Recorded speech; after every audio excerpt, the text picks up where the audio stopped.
بكم وأنسابكم في شرق السودان نزف إليكم تحايا وأشواق أهلكم في شرق السودان قاطبة، وفي القبيلة على وجه الخصوص بهذه الوجوه التي هي أمامي، والتي إن طفئ هذا السراج لأضاءت هذه الوجوه لأنها متوضية متعبدة متوجهة لله الواحد الغفار.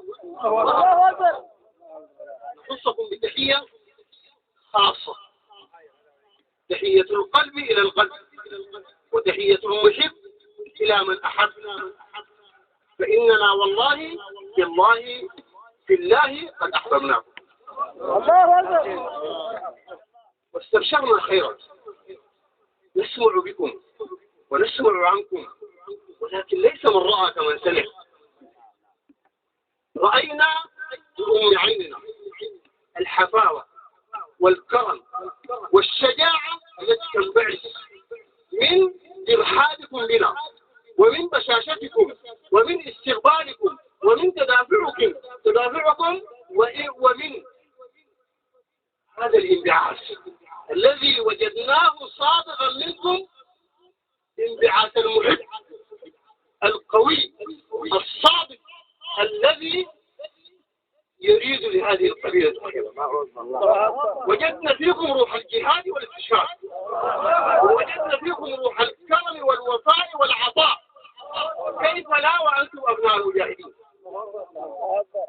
أنتم من سلالة المجاهدين، كيف لا وعلى رأس هذه القبيلة كما يحلو لأهل القبيلة جميعا أن يسموها برفاعة الكبرى أو بنظارة عموم قبائل رفاعة.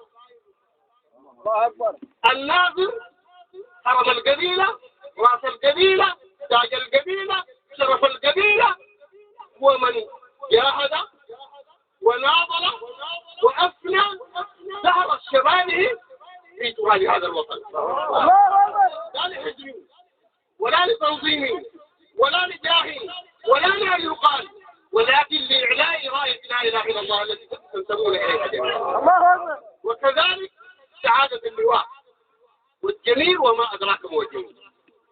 جميل في خلقه، جميل في عطائه، جميل في أدبه، جميل في تعامله. عاشرناه وعاشرنا. أنتم أشراف، أنتم خيرة الناس، ولكن ليس المغام مغام مثل هذا الحي. والله يا أحبة سبقني الأحباب جميعا لأننا جئنا مواسين وجئنا معزين وجئنا لنرفع فتراعة لله سبحانه وتعالى، لنقول لكم أن يتقبل الله الذين استشهدوا منكم. ولكن وجدناه عرس من هذا؟ عرس الشهيد جلو الشهيد. أنتم أبناء الشهداء، أنتم خيرة من قدم الشهداء، وأنتم ستظلون تتقدمون الصفوف إلى الشهادة رجاء قبول الله رب العالمين. لا انكسارا لأحد ولا ذهابا وراء الأهواء، ولكن هي الدار وهي العمار وهي الشرف. كلمات سبقتني والله منذ أن سمعت المتحدث الأول كأني لا أعرف الحديث. أنتم أصحاب البلاغة وأصحاب الطلاقة وأصحاب الكلام الرصين. شاعركم يتحدث دون، أبناءكم يتحدثون عذبا وشهدا. هذه التفجيرات وهذا يعني ما يسمونه بأننا نهز ونبشر تعبر عن صدق حبيبي. أنا عبركم جميعا نحيي عيال شلاعة، كسر زي اللي شوفنا بتاعتهم خلاعة، أحبابنا وأهلنا وعشرانا، وعبركم كذلك نحيي من تكبد المشاق من أهلنا اللحمين. قالوا الحاجة القبة يا أباها قلت اللحمين تالا. الناس دي يا جماعة شاركونا بشوف. نسأل الله أن يتقبل هذا المجيد، ونسأل الله أن يتقبل منكم جميعا، ونسأل الله في هؤلاء النصارى.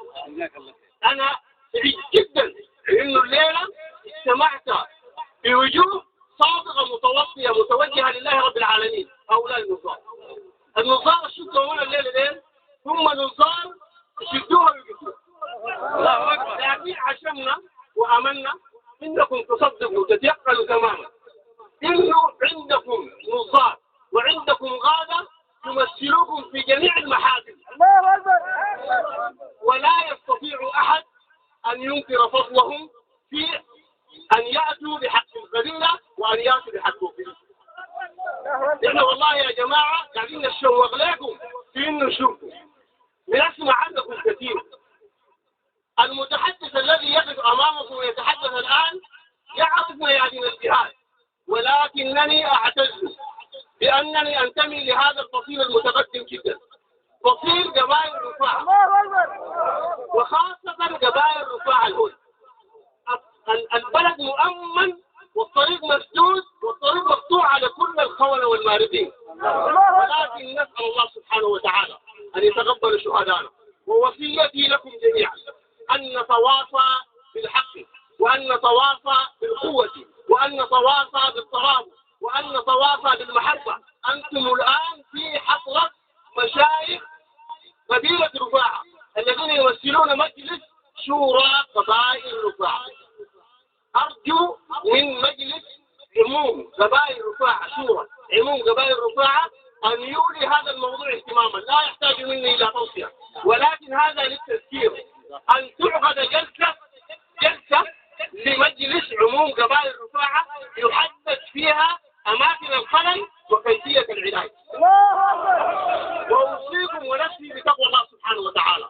نحن أمة مسلمة ليس أمة مخلوقة الهواء، ولكننا يحكمنا كتاب الله وسنة رسول الله صلى الله عليه وسلم. علينا أن لا نتجاوز الحدود، علينا أن لا ينقطع منا العشم، علينا أن لا ينقطع منا الرجاء. عليكم أن تتجهوا إلى المساجد وأنتم أهل المساجد، وعليكم أن تتجهوا إلى التعليم وما أدراك ما التعليم. التعليم التعليم التعليم. وعليكم أن تتجهوا. نحن نحتاج يا أحبة إلى تكوين جسم واحد موحد. إحنا الآن في ولاية القبائل عملنا جسم، وكفاية أخونا الناظر ذكر منه حاجة كان هناك في الاجتماع، فسر الناس يقول الشيخ عمر بأن الجسم ده ما مسموح يسمى باسم القبيلة، لكن بنسميه بمنظمات خيرية. أنا أرجو أن تنتظم هذه القبيلة في جميع خشم البيوت وفي جميع فروعها، إنه نحن نسمي جمعيات خيرية مسمى خيري، منظمات، مسميات، حتى نخرج بمؤتمر عام للقبيلة. يا جماعة ليه دخل المؤتمر العام بتاع الفراعة؟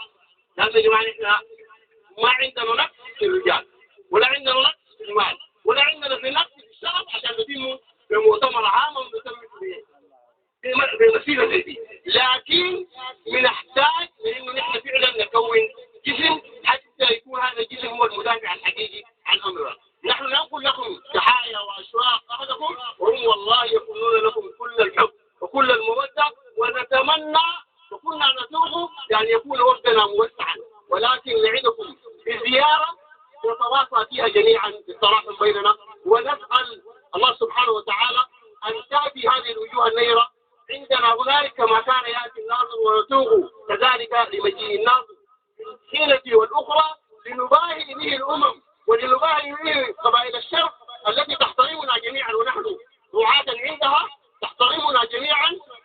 نباهي بأن والجبرات الليلة في سماء الجبال في الزينة. جزاكم الله خير، بارك الله فيكم، نسأل الله السداد.